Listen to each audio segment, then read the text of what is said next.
Hello বন্ধুরা, দীপ চ্যানেলে তোমাদেরকে সকলকে স্বাগত জানাই। তোমরা সবাই কেমন আছো? আশা করি ভালোই আছো। আমিও খুব ভালো আছি। এখন বাজে 5:40। তো দেখো এমন একটা ফাঁকা হয়ে গেছে, আর এখন থেকেই আমি ব্লগটা শুরু করলাম।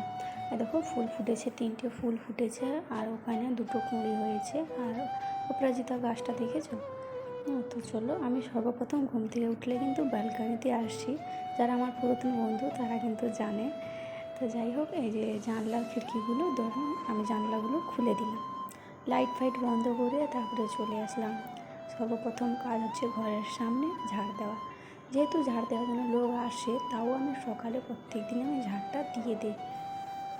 যাই হোক, আর আমি না যখন গেটটা খুলছিলাম, ওই দেখো বিড়ালটা ঝাঁপিয়ে দিয়েছে আমাদের জুতো রাখার যে বক্সটা, তার উপরে শুয়ে আছে। আমি তো চমকে গেছি। তোমরা ক্যামেরাটা নড়েছিল, তোমরা নিশ্চয়ই বুঝতে পেরেছো। তাই আর আমি প্রত্যেক দিন 10টার পর ভিডিও দিই। এবার ভাবলাম সকাল থেকে যে 10টা অবধি আমার কাজটা থাকে, সেই কাজটা তোমাদের কাছে তুলে ধরার চেষ্টা করলাম।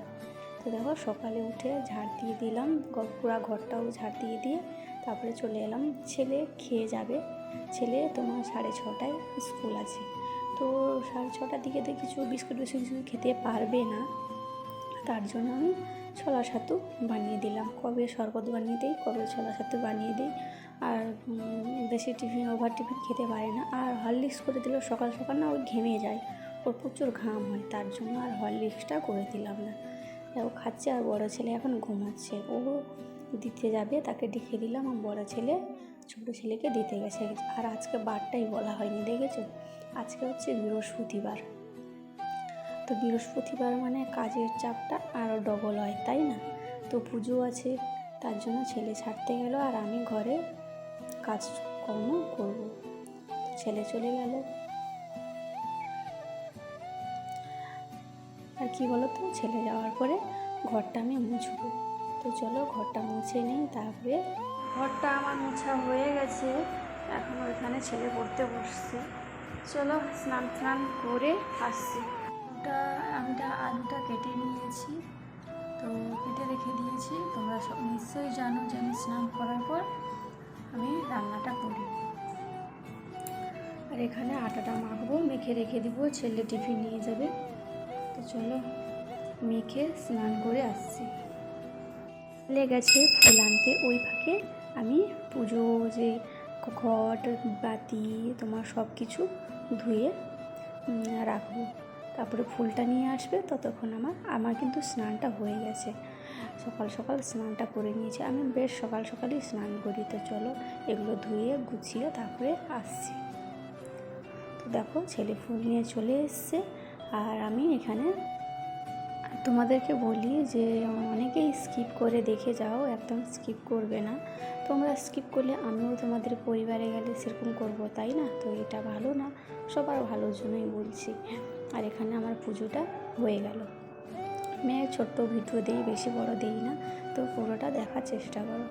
তো চলো পুরো ঘরে আমি ধুনো দিয়ে দিলাম। যেহেতু আমার ধুনোতে অ্যালার্জি আছে, তাও আমি ঠাকুরের একটু এক্সট্রা ভক্তি করি, তার জন্য ধুনো দিই। তো সবসময় দেই না, মাঝে মাঝে দেই, এবং মঙ্গলবার, শনিবার, বৃহস্পতিবার এটা দেওয়ার চেষ্টা করি।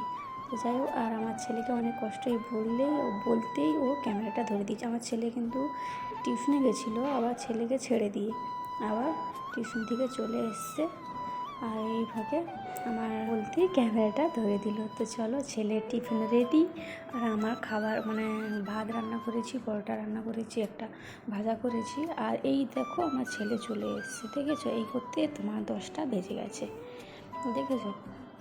আসলে বলবে মা চাবি দাও, মা চাবি দাও, এরকম এক নাগারে বলতে থাকবে যতক্ষণ আমি তাকে না বলছি দাঁড়া আমি দিচ্ছি, সেরকম একটা। আর আমার বড় ছেলে খেতে বসে পড়েছে, ও আবার স্কুল যাবে। তো সকালে ঝামেলা কিন্তু অনেক থাকে। তোমরা হয়তো ভাবছো যে কেন আসে না, কেন ভিডিও করতে পারে না, এই জন্য তোমাদেরকে দেখানোর জন্য। চলো আবার দুপুরে রান্না আমি বসাবো। তো আজকের জন্য এইটুকু, আবার আসবো অন্য একটা ব্লগ নিয়ে।